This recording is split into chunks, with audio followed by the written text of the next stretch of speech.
গভীর রাতে বিশাল বড় শিমুল আলু ক্ষেতের ভেতর দিয়ে একটি মহিলা দৌড়াচ্ছে, মুখে তার অসহায়ত্বের ছাপ। এই নিকশ কালো অন্ধকার ক্ষেতের ভেতরে আজ রাত্রিতে কি যেন একটা ঘটতে চলেছে যা কেউ জানে না। পরদিন সকালে দিনের আলো ফুটলে দেখা যায় সেই মহিলাটি একটি ছেলেকে মেরে ফেলেছে। পুলিশ আসে, তাকে গ্রেফতার করে নিয়ে যায়।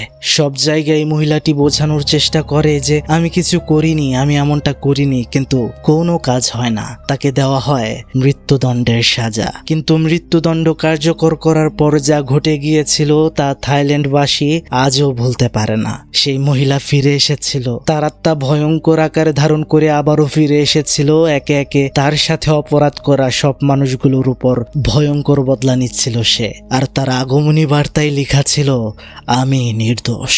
আজকের এই মুভিটি শুধুমাত্র হরর মুভি নয়, এটি প্রতারিত, লাঞ্ছিত, নিপীড়িত, অসহায় একটি মহিলার গল্প, যার প্রতিশোধের জন্য মৃত্যু হওয়াটা জরুরি ছিল। আর এটা কিন্তু থাইল্যান্ডের একটি আরবান লেজেন্ড, মানে সেখানকার একটা সত্য ঘটনা থেকে অবলম্বনে তৈরি। তো এক্সপ্লেইন করতে যাচ্ছি থাইল্যান্ড হরর থ্রিলার প্রেতালা প্রেজেন্স কিং ক্যাও। তো কি অবস্থা সবার? আমি শুভ্র থাকছি সম্পূর্ণ ভিডিও জুড়ে আপনাদের সাথে, আর আপনারা দেখছেন প্রেতালাপ। তাহলে চলুন চলে যাওয়া যাক ভয়ানক দুনিয়ায়, যেখানে আপনার ভয় করবে তার আগে চ্যানেলটি সাবস্ক্রাইব করে ফেলুন। সময়টা 70-এর দশকের। আমরা থাইল্যান্ডের একটি গলি দেখতে পারি, যেখানে প্রতিদিনের মতোই মানুষ যে যার মতো আড্ডা দিচ্ছে, কাজ করছে। ওই সময় রেডিওতে একটি খবর প্রচারিত হয়, যেখানে বলা হয় কেউ নামের একটা মহিলা একটি ছেলেকে টাকার জন্য অপহরণ করে তাকে মেরে ফেলেছে। পুলিশ তাকে গ্রেফতারও করেছে। এরপরে আমরা একটা জেলখানা দেখতে পারি, যেখানে কেউকে কয়েদির মতো করে বেরি পরিয়ে রাখা হয়েছে। সেখানে তার সাথে একটা লোক দেখা করতে আসে, যার নাম হ্যাম। সেখানে দেখা যায় কেউ হ্যামের হাত ধরে চুমু খায়। হ্যাম তখনই তাকে জিজ্ঞেস করছিল যে তুমি আমার ভাগ্নেকে কেন মারলে? কেউ শুধু বলছিল যে বিশ্বাস করো আমি এটা করিনি। হ্যাম তখন বলে প্রমাণ রয়েছে, তুমি এটি করেছো। শেষবার আমার ভাগ্নেকে তুমি স্কুল থেকে নিয়ে আসতে গিয়েছিলে। সেখানে কেউ এর বলার মতো কিছুই ছিল না। সে ছাড়া আর কেউ জানে না যে তাকে ফাঁসানো হয়েছে। তবে এখানে বলে রাখা ভালো যে এই হ্যাম হচ্ছে কেউ এর ভালোবাসার মানুষ। ঘটনা চলে যায় তখন আরো 5 মাস আগে। আমরা দেখতে পারি কেউ সাম, মানে হ্যামের বোনের দোকানে কাজ করছে। সেখানে সাম কেউকে বলছিল যে এই কাজগুলো তাড়াতাড়ি শেষ করে আমার ছেলে ওয়ানচাইকে স্কুল থেকে নিয়ে আসো তাড়াতাড়ি, নয়তো দেরি হয়ে যাবে। কিন্তু আমরা দেখতে পারছিলাম কেউ এর চোখে সেখানে পানি ছিল। সাম তখন আবার বলে যে তুমি কি বদির কিছু শোনো না? কেউ এর চোখে জল, মুখে হাসি। সে বলছিল হ্যাম যখন আবার এখানে আসবে আমি তখন তার জন্য পছন্দ মতো রান্না করব। হ্যামের বোন স্যাম তখন আরো রেগে যায় আর বলে তুমি কি জানো না সে যে বিয়ে করে ফেলেছে? যাও গিয়ে আমার ছেলেকে স্কুল থেকে নিয়ে আসো। সেই দোকানে আরো একটি ছেলে কাজ করে, তার নাম পিপিন।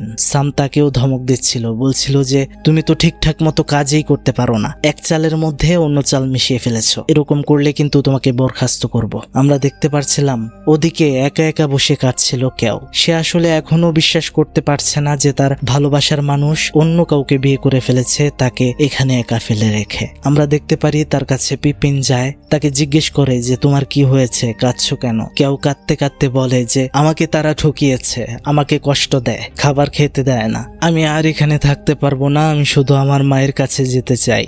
সেখানে পিপিন বলে যে দেখো চিন্তা করো না, আমি তোমাকে সব ব্যবস্থা করে দেব, কিন্তু তোমার মায়ের কাছে বা বাড়িতে ফিরে যেতে তো অনেক টাকা লাগবে, সেটাও আমি তোমাকে দিব যদি তুমি আমার কথা মতো কাজ করো। এরপর দেখা যায় কেউকে একটু খেতে দেয় পিপিন। কেউ তার কথাই রাজি হয়ে যায়, কেননা তার আর কোনো রাস্তা ছিল না। সে চলে যায় সামের ছেলে ওয়ানচাইকে স্কুল থেকে আনতে। সে যখন তাকে নিয়ে ফিরে আসছিল, রাস্তার মধ্যে আমরা পিপিনের সাথে আরো একটা ছেলেকে দেখতে পারি, যার নাম জন। তো সেই ছেলেটা বলছিল যে আহারে এই মেয়েটা তো মানুষের অবস্থায় নেই, একদম পাগলি বানিয়ে ফেলেছে। তো এই পাগলিটা কোনো গড়বড় করবে না তো, তাই না? তাকে ছাড়া তো আবার আমাদের প্ল্যানিংটা কাজই করবে না। তার মানে বন্ধুরা এখানে একটা বড়সড় প্ল্যানিং চলছিল। অন্যদিকে সাম যায় স্কুলে তার ছেলেকে আনার জন্য, কিন্তু সেখান থেকে বলা হয় যে ওয়ানচাইকে তো অনেক আগেই নিয়ে যাওয়া হয়েছে।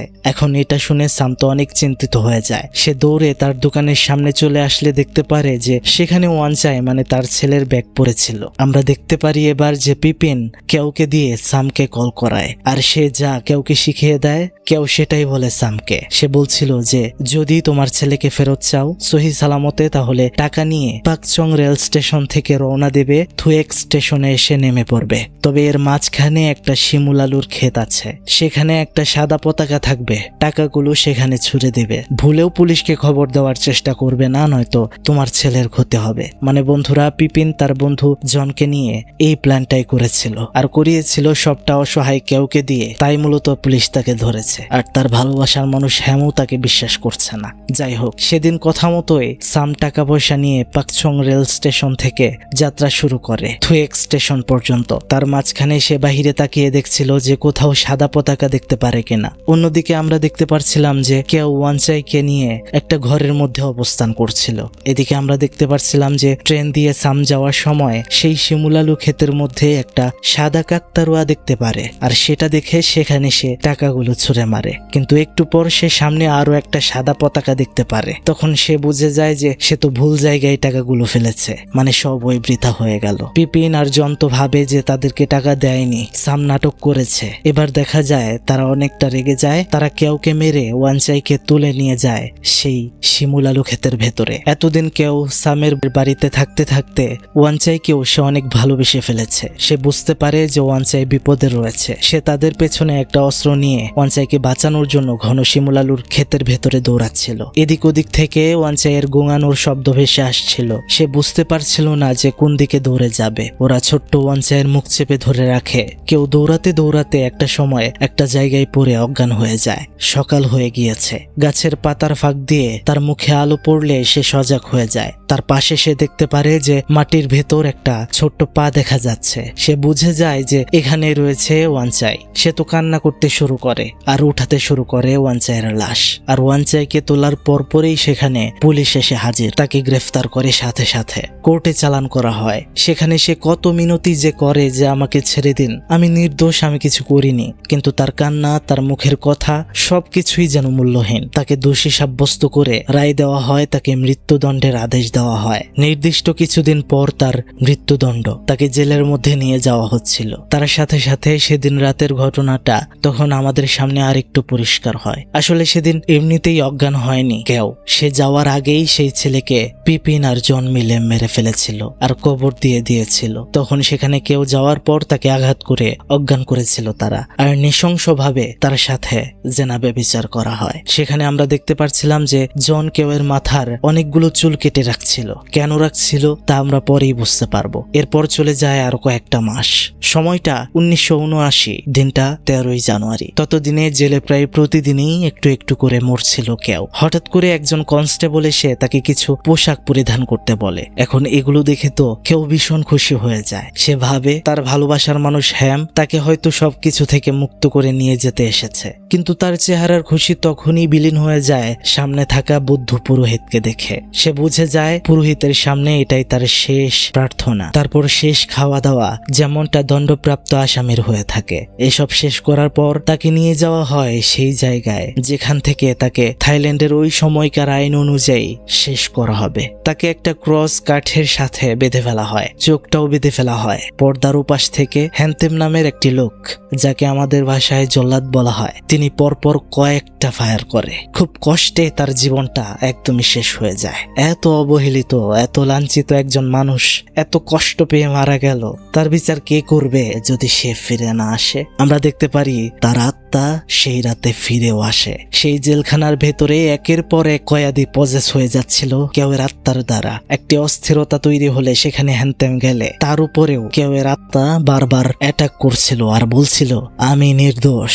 সেই ঘটনার পর আমরা দেখতে পারি হ্যান্তেম বুঝে যায় যে এটা কার আত্মা হতে পারে। সে বিলম্ব না করে সরাসরি চলে যায় সেখানে যেখানে সে ফায়ার করে মেরেছিল কেউকে। সে সেই কাঠের মধ্য থেকে সেই গুলিগুলো বের করে নেয় যে বুলেটগুলো দিয়ে কেউকে মারা হয়েছে। সেখানে সে মন্ত্র পড়ছিল। আসলে সে বুঝে গিয়েছিল যে এই আত্মার জন্ম হয়েছে প্রতিশোধের জন্য, আর তাকে স্বাভাবিকভাবে থামানো যাবে না। এরপর আমরা দেখতে পারছিলাম কেউয়ের আত্মা সেই জেল থেকে বের হয়ে গেছে। এবার ঘটনা চলে যায় পরের দিন সকালে। আমরা দেখতে পারি হ্যাম মানে কেউ যাকে ভালোবাসতো তার স্ত্রী যার নাম মি, তাকে সে আর তার হাজবেন্ড হ্যাম এখন অনেক দূরে একটা জায়গাতে থাকে, সুখে সংসার করছে। তো আমরা দেখতে পারি যে কেউয়ের আত্মা সেখানে চলে গিয়েছে, আর সেখানে গিয়ে গেট থেকে বলছে হ্যাম কি বাড়িতে আছে। তখনই জানালাটা খুলে হ্যামের বউ মি সেখানে উকি দিতেই জানালাটা হঠাৎ করে লেগে যায়। মি তো ভয় পেয়ে যায়। সেখানে হ্যাম আসে বিষয়টা দেখার জন্য। সে যখন জানালাটা আবার খুলে সে দেখতে পারে গেটের সামনে কেউ দাঁড়িয়ে রয়েছে, তার চোখগুলো একদমই কালো বর্ণের। সে স্বাভাবিক নয়, আর সে তো জানে কেউয়ের মৃত্যুদণ্ড হয়ে গিয়েছে, তার তো ফিরে আসার কোনো সম্ভাবনা নেই। সেটা তার দিকে চেয়ে হাসছিল।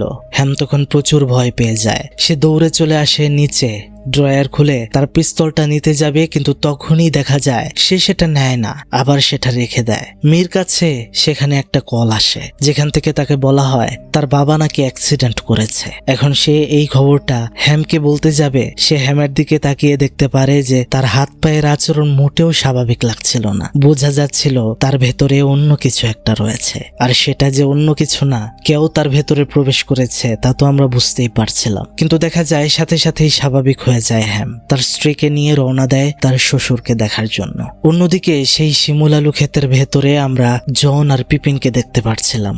জন সেখানে কেউয়ের কাটা চুল নিয়ে আরো কিছু রিচুয়ালের জিনিসপত্র নিয়ে কালো জাদুতে মেতেছে। পিপিন তাকে বলছিল যে এসবে কোনো সমস্যা হবে না তো।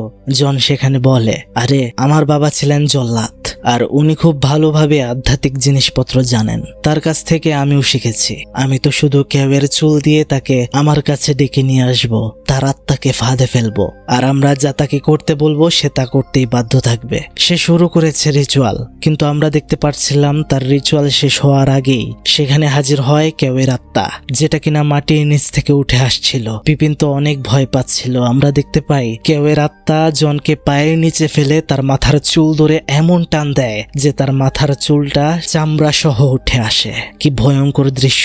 এটা করাতে সেখানে সাথে সাথেই শেষ হয়ে যায় জন। পিপিন সেখান থেকে কোনো রকমে দৌড়ে পালিয়ে আসে। পরের দিন সকাল, ঘটনাস্থলে উপস্থিত হয় পুলিশ, আর তার সাথে আসে আরো একটি লোক, যেটা হচ্ছে এই জনেরই বাবা। তার নাম সোম। তিনিও ছিলেন জেলের একজন কর্মকর্তা, মানে জল্লাদ ছিলেন। তিনি আধ্যাত্মিক বিষয় খুব ভালো করে জানেন। তার নিজের ছেলের এই অবস্থা দেখে সে সহ্যই করতে পারে না। তার এখন জানতেই হবে তার ছেলের এমনটা কিভাবে হলো। দেখা যায় সে কিছু ছাই নিয়ে মন্ত্র পড়ে তার ছেলের মুখের মধ্যে মারে। সঙ্গে সঙ্গে জনের চোখ খুলে যায়, আর সে বলতে থাকে এটা আমার সাথে কেউ করেছে। যাই হোক, অন্যদিকে আমরা দেখতে পারছিলাম যে পিপিনের বাড়িতে আশেপাশের সব মানুষ ভিড় করেছে। সেখানে কবিরাজ এসেছে পিপিনকে দেখতে, কেননা কিছুদিন যাবত সে ঘরের মধ্যে একা একাই কোণে বসে থাকে, নিজে নিজে নাকি কি কি বিড়বিড় করে, কার সাথে যেন কথা বলে। এমন অদ্ভুত হয়ে গেছে সে। তার গর্ভবতী স্ত্রী তাকে ভালো করার জন্যই কবিরাজ এনেছে। ঘরের ভেতরে আমরা দেখতে পারছিলাম আয়নাটা ভাঙা, আর তার উপরে লেখা আছে আমি নির্দোষ। আর আমরা আয়নার ভেতরে সেখানে পিপিনের জায়গায় কেউকে দেখতে পারছিলাম। এবার দেখা যায় কবিরাজ পিপিনের গায়ে পানি ঢেলে দেয়, কিন্তু তার ভেতর থেকে কেউ বলে ওঠে তুই কিছুই করতে পারবি না, দেখি তোর কত ক্ষমতা।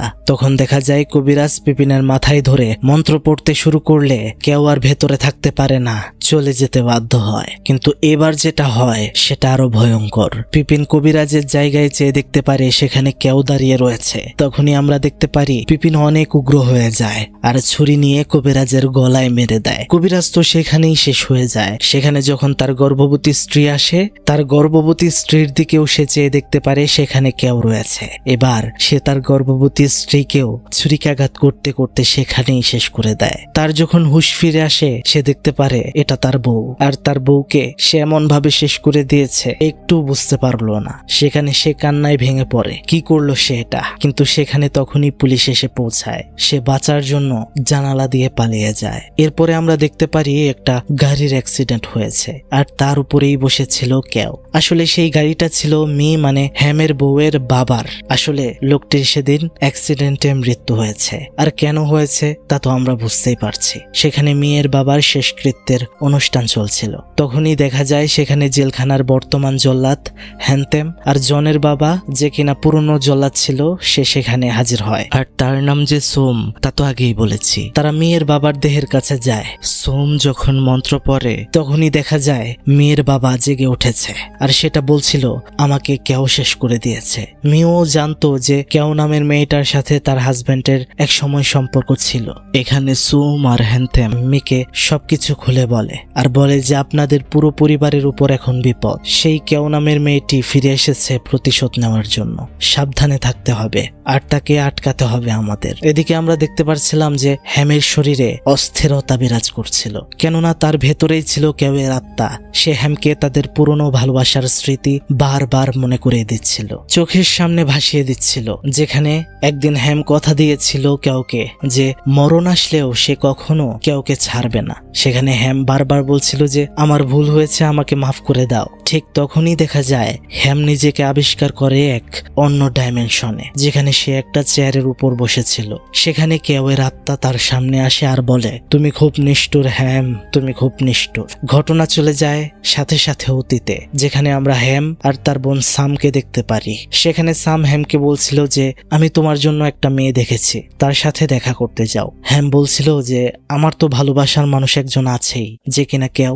এই কথাটা শোনার পর দেখা যাচ্ছিল যে স্যাম অনেকটা রেগে যায় আর বলে শোনো, আমি তোমার পেছনে অনেক টাকা খরচ করেছি, তোমাকে লেখাপড়া করিয়েছি, যোগ্য করেছি, তাই আমি চাই তুমি তোমার জীবন সঙ্গিনী হিসেবে একজন তোমার মতো যোগ্য মানুষকেই সিলেক্ট করো, কেউকে বাদ দাও। আরে সে তো লেখাপড়াই জানে না, অশিক্ষিত একজন মেয়ে। এক কাজ করো, তাকে আমার দোকানে পাঠিয়ে দাও, এখানে কাজে লাগাও, তারপর বিষয়টা আমি দেখে নেব। আসলে সেখানেই সেদিন হ্যামের মন পরিবর্তন করে ফেলেছিল তার বোন। এবার আবার বর্তমানে দেখা যায় যেখানে কেউয়ের সামনে হ্যাম বসেছিল, কেউ হ্যামের হাতের আংটিটা দেখছিল আর কাঁদছিল। আর তখন অতীতের আরো একটা ঘটনা সামনে আসে, যেখানে হ্যামের বোন তার ব্রেন ওয়াশ করার পর হ্যাম কেউকে আর পাত্তা দিত না। আর যখনই কেউ একটু হ্যামের সাথে কথা বলতে চাইতো, সাম তখন তাকে দোকানের কাজে লাগিয়ে দিত।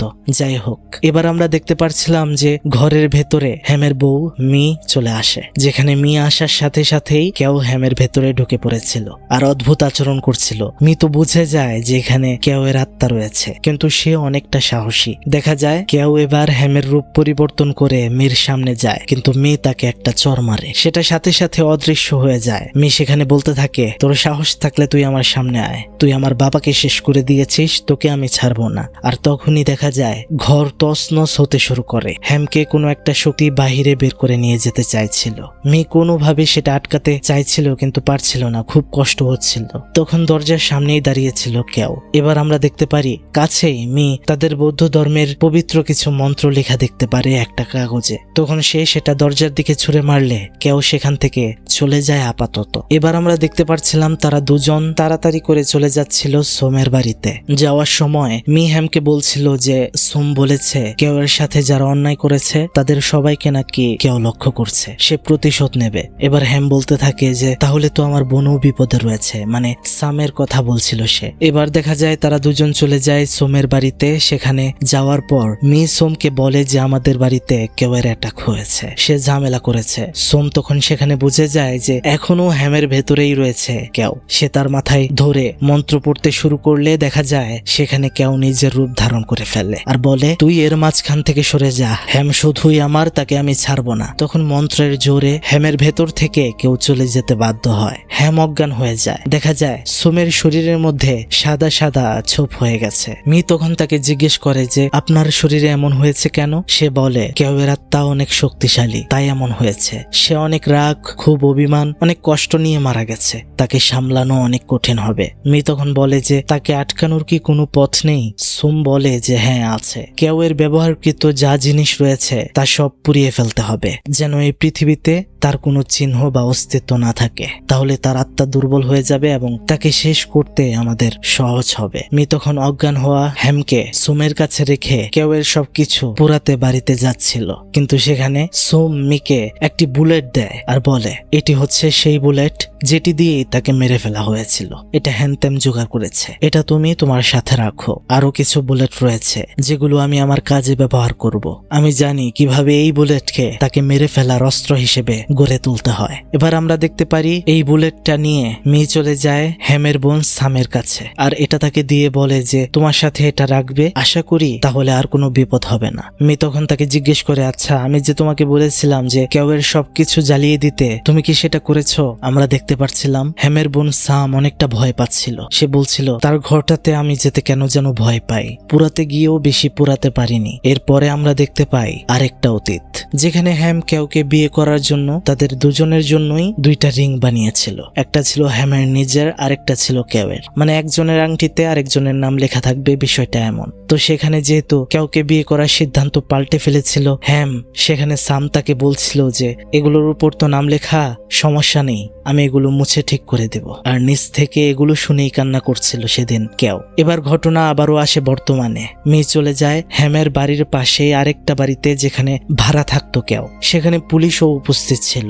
সেই বাড়ির মালিক একটা মহিলা মেয়েকে বলছিল যে কেউয়ের ঘরটাতে তারা নাকি যেতে পারছে না, ভয় পাচ্ছে, কেমন যেন অদ্ভুত আওয়াজ হচ্ছে। দেখা যায় সাহস নিয়ে মি সেখানে চলে যায়, কিন্তু আমরা সেখানে আয়নার মধ্যে কেউয়ের অবয়বকে দেখতে পারছিলাম। সেখানে মি কেউ আর হ্যামের একটি ছবি পায় যেটা কিনা অর্ধেক পুরা ছিল। এটা দেখে মি বলে অতীত তো অতীতই, বেশি আশা করিস না। এটা বলে সে ছবিটাকে আবারও পুড়িয়ে দেয় আর সেখান থেকে বের হয়ে চলে আসে। এদিকে আমরা দেখতে পারছিলাম যে পিপিন সামের দোকান সহ সব পুড়িয়ে দিচ্ছিল ভেতরে আগুন লাগিয়ে। সে ভাবছিল যে কেউয়ের আত্মা হয়তো চলে যাবে যদি সবকিছু সে পুড়িয়ে দেয়। সে সবকিছু জ্বালিয়ে যখন চলে যাবে তখন দেখা যায় কেউয়ের আত্মা তার ভেতরে চলে আসে আর বলে সামকে নিয়ে নাকি উপরের ঘরে উঠতে। পিপিনও তখন তাই করে, সামকে ধরে উপরের তলায় নিয়ে যায় আর সে ভয়ে বাইরে চলে আসে। এবার আমরা দেখতে পাচ্ছিলাম উপর থেকে কেউয়ের আত্মা এমন জোরে ধাক্কা দেয় স্যামকে, তাকে একদম সিঁড়ি দিয়ে নিচে ফেলে দেয়, যার কারণে আমরা দেখতে পারি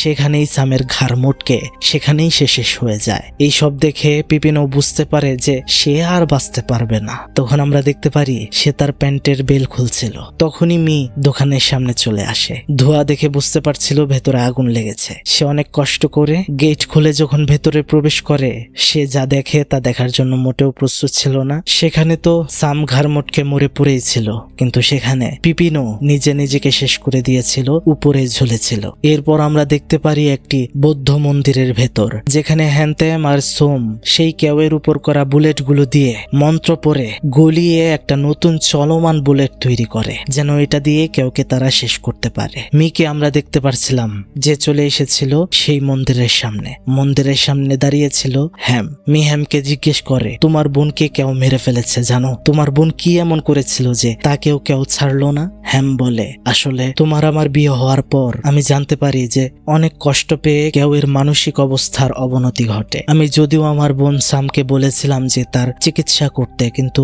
সে করে না, তাকে অনেক নির্যাতন করে। এইসব শোনার পর মেয়ে বলতে থাকে তোমরা তার সাথে অনেক বড় অন্যায় করেছো, আমি জানি না আমরা কিভাবে বাঁচবো। তখন মন্দির থেকে সোম বের হয় আর বলে আমরা অবশ্যই বাঁচবো, আমরা সেখানে যাচ্ছি যেখানে তাকে প্রথমবার শেষ করা হয়েছিল, আর সেখানে আজ দ্বিতীয়বার তাকে শেষ করা হবে। আমরা দেখতে পাচ্ছিলাম জেলের সামনে হ্যানতেম তাদের আসার অপেক্ষায় ছিল। দেখা যাচ্ছিল যে তারা যে এইসব প্ল্যান করেছে এইসব দেখছিল উপরে দাঁড়িয়ে কেউ। এবার দেখা যাচ্ছিল সেই মৃত্যুদণ্ডের রুমে প্রবেশ করার পর সাথে সাথেই তারা যখন চোখ বন্ধ করে পৌঁছে যায় এক অন্য ডাইমেনশনে, মানে একই জায়গা কিন্তু সেখানে তাদের সামনে ছিল কেউ, যেখানে বাস্তবে তারা চোখ বুঝেছিল। মানে বন্ধুরা, কেউকে মারতে হলে তাকে আত্মার ডাইমেনশনের ভেতরে গিয়েই মারতে হবে। তো এবার তারা দেখতে পাচ্ছিল যে কেউ তাদের সামনেই সেই কর্সের মতো কাঠের খুঁটির মধ্যে ধরে রেখেছে তার ভয়ঙ্কর চেহারা। মি তখনই তাকে গুলি করার চেষ্টা করে। পাশ থেকে সোম বলে ওঠে আমাদের কিন্তু মাত্র একটি সুযোগই রয়েছে, কারণ বুলেট একটা, তাই সাবধানে। মি গুলি করার আগে সেখানে হ্যানতেম ফায়ার করে, কিন্তু কি আশ্চর্য বিষয়, দেখা যায় কেউয়ের জায়গাতে মি চলে গেছে। তার হাত বাঁধা ছিল আর পেছনেই দাঁড়িয়েছিল কেউয়ের আত্মা। এবার হঠাৎ করে মি দেখতে পারে সে হ্যামের কাছে দাঁড়িয়ে রয়েছে। এগুলো এখানে কি হচ্ছে?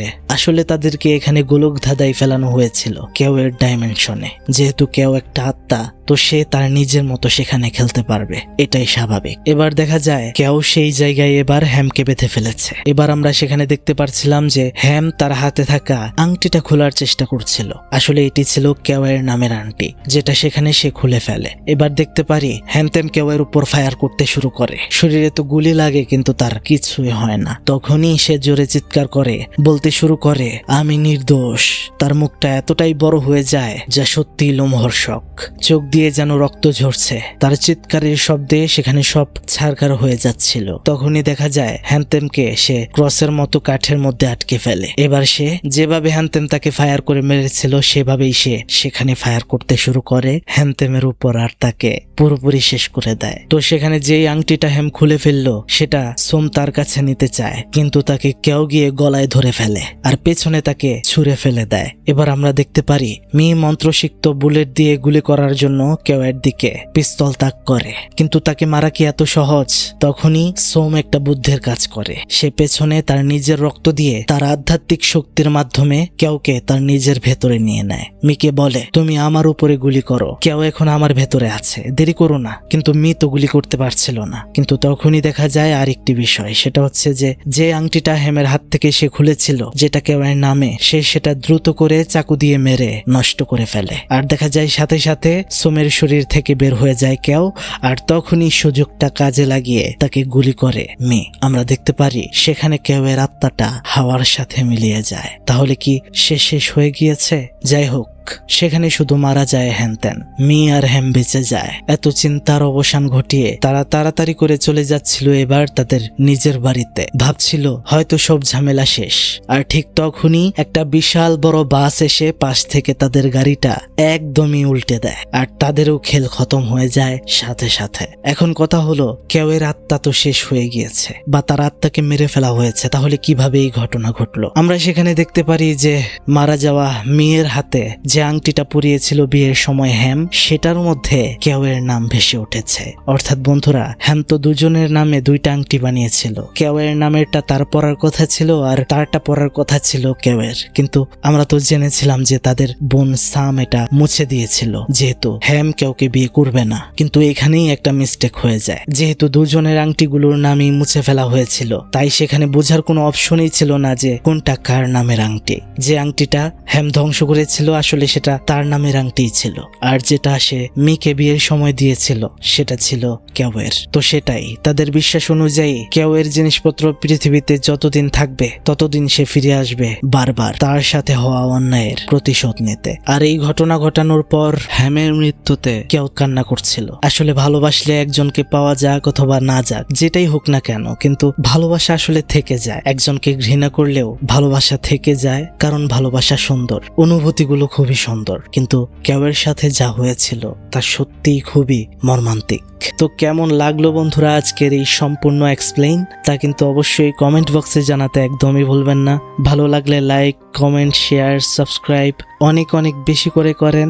নিজের বন্ধুদের সাথে ভিডিওটি শেয়ার করেন, আর আমাদের প্রেতালাপ পরিবারটি অনেক অনেক বেশি বড় করে তোলেন, যেন ভবিষ্যতে আপনাদের নিয়ে অনেক দূর পথ চলতে পারি। বিদায় নিচ্ছি, ভালো থাকবেন সবাই, ভালো রাখবেন সবাইকে। আল্লাহ হাফেজ, আসসালামু আলাইকুম।